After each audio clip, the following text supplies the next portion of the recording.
Okay, ituloy natin ang ating pagtatalakay tungkol sa katotohanan at sa paghahanap sa totoong daan para sa kumpletong kaligtasan. So ako ay magsasalita ng Tagalog dahil kapag nagbibisaya ako hindi makakaintindi ang lahat. So mas maganda ang magtagalog tayo dahil marami ang makakaintindi. So of course, yung ibang tao, sasabihin nila, wala nang relihiyong makakapagligtas dahil si Jesus Christ lang. However, if sasabihin mo namang si Jesus Christ lang at hindi ka tumanggap sa Espiritu Santo at sa totoong Diyos, hindi ka maliligtas. So ngayon, ang quest ng bawat religious group ay ang paghahanap ng katotohanan at ang paghihintay sa totoong kaharian. So, ang kaligtasan pala ay nandito sa totoong kaharian.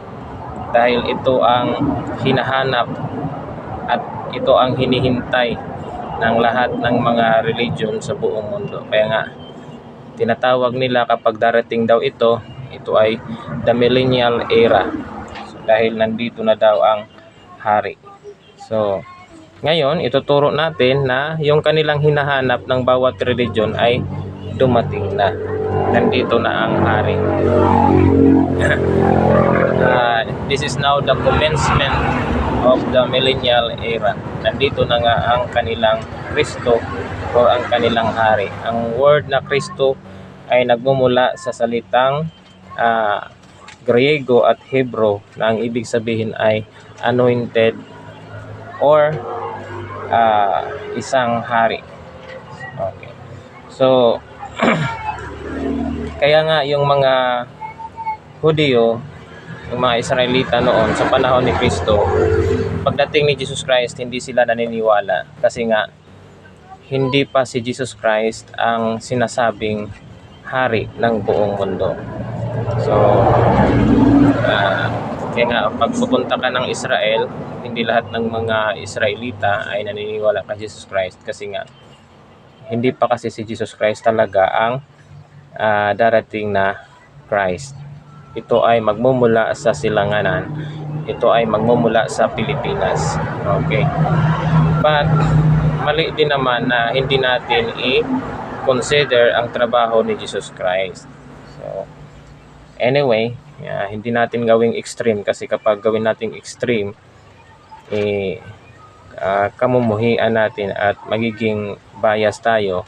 Usually magiging kaya nga si Hitler galit siya sa mga Hudyo kasi ganito ganyan. So hindi, mali yan. Kailangan pa rin nating respetuhin ang paniniwala at relihiyon ng mga Hudyo para magkakaroon ng kapayapaan ang buong mundo. So kahit na nagdadala tayo sa katotohanan, hindi pwede na kukontrahin natin ang hindi sumasang-ayon sa isang katotohanan. Okay. So, Brad, saan ba ang totoong kaharian ngayon magmumula? So, alam natin magmumula ang totoong kaharian dito sa Pilipinas. So, dahil ito ang plano ng Diyos. Okay. So, sinabi dito sa Daniel chapter 2 verse 44, "And in the days of these kings shall the God of heaven set up a kingdom which shall never be destroyed." So ang Diyos ngayon ay magtatayo ng isang kaharian. Okay. Sino ang Diyos na ito? Ito ay si El Elyon, the Most High God. At nandito na ngayon sa Pilipinas. At ang millennial era ay nagsisimula na. At pagkatapos ng 1,000 years na ito, ay matatapos na ang trabaho ng Diyos dito sa lupa at magiging kompleto na ang kanyang trabaho. Okay, so kaya nga sinabi dito sa sa Genesis chapter 49 verse 10, sinabi dito, "The scepter will not depart from Judah, nor the ruler's staff from between his feet, until he to whom it belongs shall come, and the obedience of the nation shall be his. Okay. The scepter will not depart from Judah. So ano ba itong scepter? Of course, it represents to the rulership of Jesus Christ. Kasi nga siya ang hari ng Huda. However, may darating pa na he will gather all nations. Ang salitang ito ay nagmumula sa Hebrew na Shiloh. Na ang ibig sabihin ng Shiloh, ito na yung totoong Messiah, the one na ipadala ni Almighty God dito sa lupa, at ito ay magmumula sa Pilipinas. At nandito na nga sa Leyte, Philippines, ang Shiloh, ang totoong may karapatan sa pag-rule sa buong mundo. So ibig sabihin, lahat ng mga tao ngayon ay dapat sumunod na sa ating boses, dapat sumunod na dito para sa pagkumpleto ng kaligtasan. Pero sa pagdating ng totoong hari ngayon, hindi naman lahat ay maniniwala agad, kasi nga may tinuturo din yung mga pastor, mga ministro, yung ibang mga preacher na kapag may darating na Christ or hari, huwag kayo agad maniwala. Kasi nga, many shall come in my name, sabi ni Jesus Christ. So, marami ang magdadala sa kanyang pangalan and shall deceive many. At ililigaw ang karamihan. So paano ba natin malaman kung ito nga ay totoong Misaya o totoong hari? Of course, siya ay darating sa tamang panahon. The appointed time of God. So, sa previous topics natin, tayo nga ay dumating sa tamang panahon. So hindi rin pwede na pag may darating na hari, hindi ka rin maniniwala, kasi sabi ni pastor na huwag tayong maniwala. So saan ka ba maniwala? Sa pastor o sa Diyos? Of course, sa Diyos ka maniwala, hindi sa pastor lang. So nirerespeto din naman natin yung mga pastor dahil nagtuturo sila para sa inyo, para hindi kayo maligaw.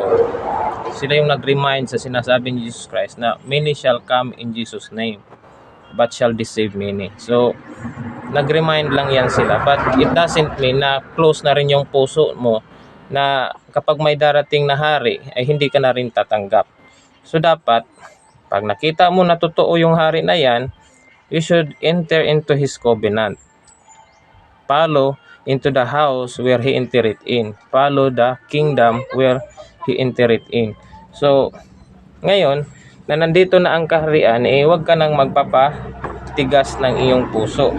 Huwag ka nang magpapatigas-tigasan dyan. Dapat pumasok ka na dito at makilahok at sumama at tumulong ka na sa pagtatayo ng kaharian. Ang kahariang ito pala ay for all nations, para sa lahat ng mga bansa. Okay.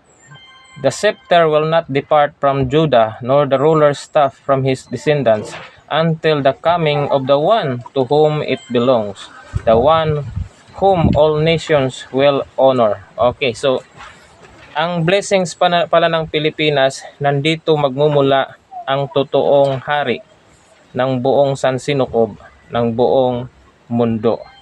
Kaya nga, all nations shall honor him, will honor him.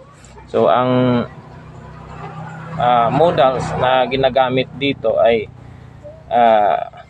will. Okay, there is a perfection of certainty. Talagang sigurado. Okay, so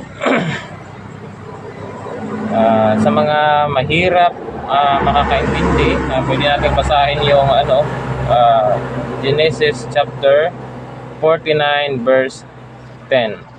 Okay, so yung scepter nandoon kay Jesus Christ.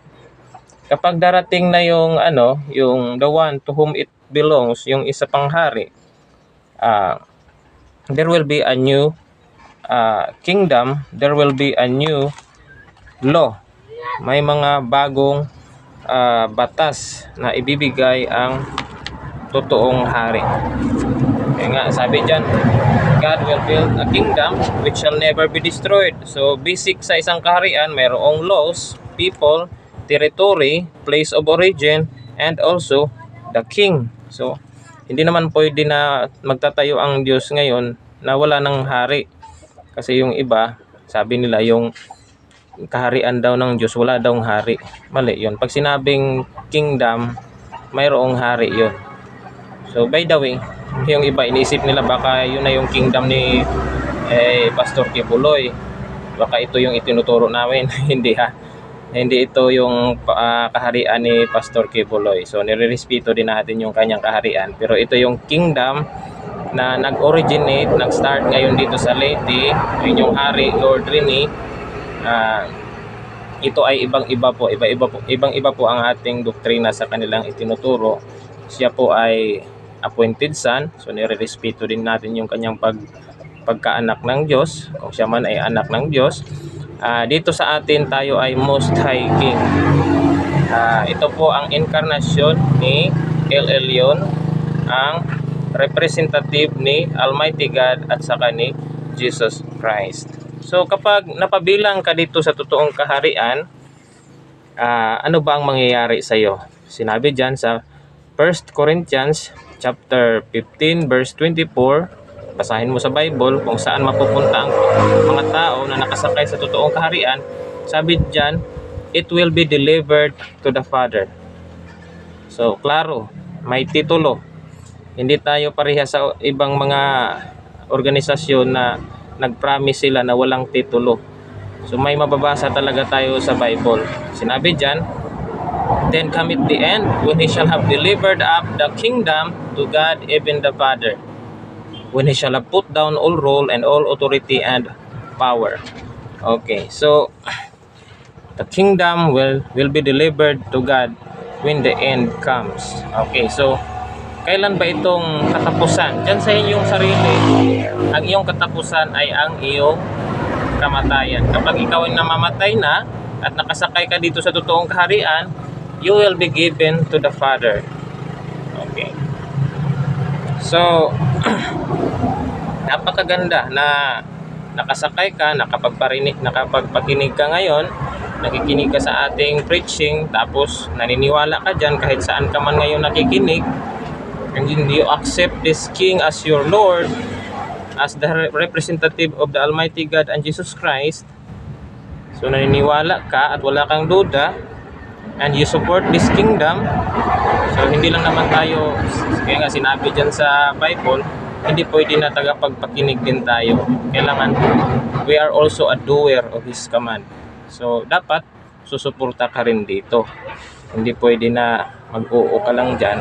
Oo, naniniwala na ako pero hindi ka naman sumusuporta. So that is selfishness. So hindi ka pa rin maliligtas.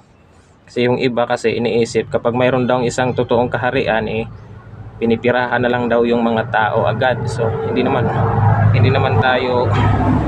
ganyan yung intention natin. Yung intention natin ay tinuturo natin yung katotohanan. And of course, paano ba natin ma-spread yung katotohanan kung wala tayong mga kagamitan, wala tayong transportasyon? So yung mga donation ay ginagamit natin yan pambili para sa transportasyon, para sa iba't ibang pangangailangan dito sa kaharian. So hindi natin pinipirahan yung mga tao. Yung pera nila ay ginagamit natin para ma-spread itong katotohanan. So usually yung mga selfish na people kasi iniisip lang nila pera agad at yung kanilang makasariling intensyon. Kaya nga marumi yung kanilang pag-iisip, kaya nga hindi sila nakapasa sa kanilang relihiyon. Dumaan man sila ng isang relihiyon pero hindi sila nakapasa, ibig sabihin hindi nila na-internalize kung ano yung mga itinuturo ng kanilang religion. Yung selfishness lang yung na-internalize nila. So yung kasamaan lang. Kaya kapag nakakarinig sila ng mga ganito, iniisip nila pinipirahan agad ang mga tao, negosyo agad. Malaking negosyo na naman yan. Pinipirahan naman ang mga tao. So tayo na mga gusto ng katotohanan, dapat tanggalin natin yung maruruming isip. Sumunod tayo at sumuporta dito sa totoong kaharian at magpatuloy hanggang wakas. So kailangan yung endurance talaga. Gaya ng battery, kapag madali ka lang malubat dyan, wala ka. So dapat kapag nalubat ka man, mag-recharge ka, makinig ka sa ating mensahe. Dahil ito pala ang totoong kaharian. So Brad, sinabi mo na nagmumula sa Leyte ang totoong hari at nandyan nga ang Cielo, yung the one with has the legal right, sinasabi diyan sa Bible. Saan ba natin mababasa, brad, na magmumula talaga diyan sa laity? Okay, basahin natin ang Salmo 53. Okay, sa verse 1 sinabi diyan, magmula sa silangan ng araw. Okay, that is from the east. Okay, dito sa Philippines, magmumula ang totoong trabaho ng Diyos. Then dito sa verse 3, saan banda sa Pilipinas? Okay, sinabi dito sa Bisaya, muanhi ang atong Dios ug dili magpakahilom, ang kalayo magaut-ot sa iyang atubangan ug may dakong bagyo nga nagalibot kaniya. Okay, sa Tagalog, darating ang aming Diyos at hindi siya tatahimik. Isang apoy na mamumugnaw sa harap niya at magiging totoong malaking bagyo sa palibot niya. Okay, yung lugar na yan ay papalibutan ng malaking bagyo. So nangyayari yan noong pagdaan dito sa Yolanda. Okay. Kaya nga nagtataka sila noong 2013, bakit dumaan yung Yolanda, yung super typhoon, maraming namamatay sa Leyte.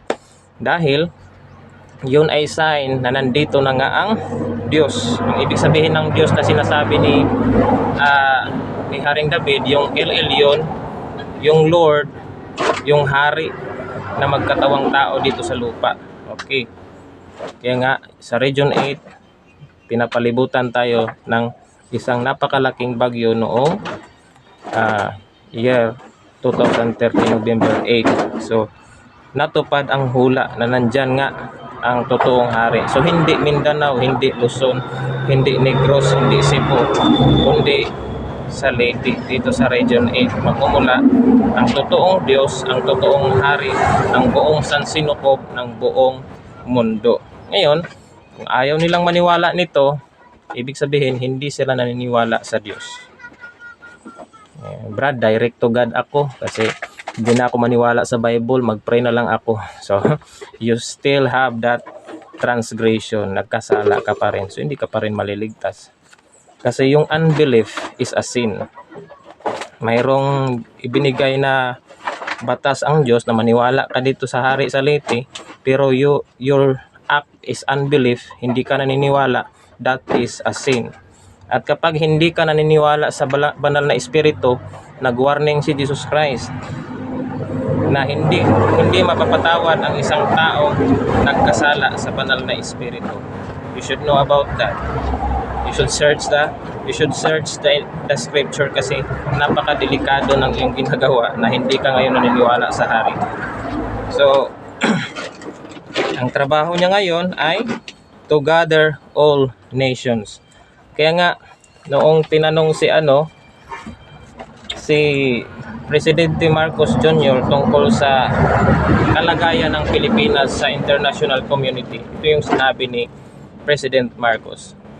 He had a strong words for the country's place in the international community. Halfway through his State of the Nation address, he professed that the Philippines shall continue to be a friend to all, an enemy to none. Okay, ang trabaho pala ng Pilipinas, ang place ng Philippines sa international community, we are a friend to all nations and an enemy to none. So, alam ni Presidente Marcos, alam ng mga leaders natin ang place natin sa Pilipinas, ano ang gawain ng Pilipinas, ano ang role ng Pilipinas para sa ibang bansa.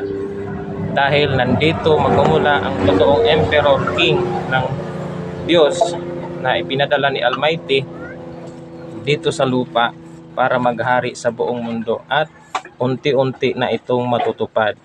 So ikaw na nakakarinig ngayon ay matupad na sa iyo kung naniniwala ka. Pero kung nagdududa ka pa rin, hindi natutupad sa iyo ang promise ng Diyos. So, kapag sinusuportaan ito ng mga Pilipino, maghahari na ang Diyos sa buong mundo. Magmumula sa Pilipinas. Pero kung ibalewala ito ng mga Pilipino, ibig sabihin, madelay. Malangay sa Binisaya pa. So, ang kaligtasan ng lahat ng mga tao sa buong mundo ay magmumula ngayon sa Pilipinas at nakasalalay ngayon sa bunganga ng mga Pilipino. So kapag i-preach ito ng mga bunganga ninyo at sasabihin nyo ito sa ibang tao, mas lalong mapadali ang kaligtasan ng buong mundo. Pero kung i-close ninyo yung mouth at hindi kayo magsasalita at hindi nyo spread ang katotohanan ito dahil nahihiya kayo, ibig sabihin mapatagal ang kaligtasan ng buong mundo. Brad, naligtas na kami. Naligtas na kami, Brad, kasi yung iba kasi matigas talaga ang ulo na naligtas na kami, Brad, kasi tapos na daw na gawin ni Jesus Christ yan. Hindi nyo alam ang scripture. May may nakasalubong akong isang Christian daw siya. Nag-comment siya sa aking video. Sabi niya, sinabi daw ni Jesus Christ na it is finished. Tapos na daw ang kaligtasan. Napakalaking ignorante. Kaya nga yung ibang mga Kristiyano, ayaw ko talaga makipagdebate, pero kapag kumukontra sa katotohanan ito, parang gusto ko na rin. Kaya nga dati may mga nakikipagdebate rin sa akin, napapahiya lang. Naalala ko yung isang pastor dito, hindi ko na lang i-mention yung religious group nila kasi baka mapahiya. Yung sinusubukan niya akong harapin sa debate, nagiging kawawa lang. Ano ba yung it is finished? Kailan ba yon sinabi ng Diyos yung it is finished? Nandito yan sa Revelation eh. Hindi yan nagawa ni Jesus Christ. Kaya nga sinabi dito, mayroon pang darating. The scepter will not depart from Judah. Ibig sabihin, ito yung paghari ni Jesus Christ. The scepter means the kingship authority will not depart from Judah, nor the ruler's staff from his descendants until the coming of the one. So may darating pa. Pagkatapos si Jesus Christ, may darating pa. The one whom it belongs, the one whom all nation will honor. So kaya nga sinabi ni Presidente Marcos, wala tayong kalaban. Hindi natin kalaban ang China. Lahat ng bansa ay kaibigan natin. Dahil dito maghahari ang Diyos sa Pilipinas sa mga huling araw.